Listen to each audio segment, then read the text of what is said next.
What's up, Zwifters? Welcome back to another video. Today we're going to be talking about version 1.84, which is being released as this video is being published. So if you can go ahead and check out the App Store or wherever you get your apps, you can go ahead and refresh that, and some of you will have the updates, others will not get until later this week, as it is part of a phased rollout as usual.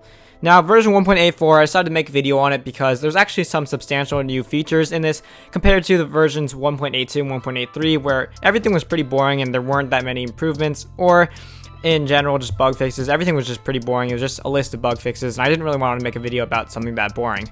So first off, let's get started with the release notes. For the Zwift Games 2025, the Zwift has added 5 new routes in all different worlds in Zwift. It's going to be Macquarie Island, Scotland, London, Utopia, and you'll be able to see those routes now in Zwift, so you can see that I have that in my screen recording right now, and you can pre-ride them before the Zwift Games. Zwift Games will be starting in March, so you can go check out the details in the description below. And we've got some new badges. The Danger Noodle route in Watopia is now available for free ride and will give you a route badge. We've also got a change to the elevation display sensitivity setting in the heads up display tab under settings, and you can now change it from normal to low to off.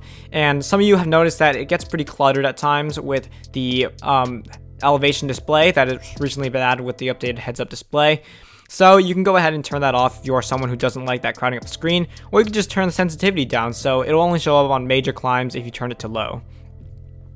Next off, the garage icon in the home screen, it now displays new unlocked items. So you can see here on my screen recording, I've got like 20 new items in the garage, and it'll just show you that on the home screen to tell you how many items you have not viewed yet or just recently unlocked. Now, next off, we've got some new onboarding tips for the loading screens. These are just really minor things, nothing really substantial there. But the next big thing is that we've got a new rider position when we are just sitting still at a stop. You can see here right now, this only works when you are on the Zwift Concept or the Tron bike, and you can see that you're got sort of in like an upright position. Some of you who ride My Whoosh probably recognize this because this is something very similar to what My Whoosh has riders doing. I recently noticed that when I tried My Whoosh for one of the first times a couple months ago. That pretty much wraps up the improvements that were included in this update. Now we've got some minor bug fixes that were also included in this release, and I'll quickly go over those. So first off, Zwift fixed an issue that could cause incorrect route names to be shown for completed workouts.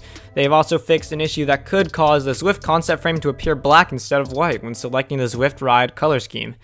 Now, Zwift also fixed an invisible bump in the road at the intersection leading from Countryside to Neokyo in Macquarie Islands. And on Windows, Zwift fixed a crash that could occur when resizing the Zwift window while it's still loading. Next off, for Windows, Zwift has fixed an issue that could cause video screenshot button to be disabled when running Zwift on a non-primary display. Next off, tvOS fixed an issue that could cause virtual gear display to be missing after completing a Zwift activity and starting a new activity. Now for iOS and tvOS, there's some general stability improvements, nothing much here.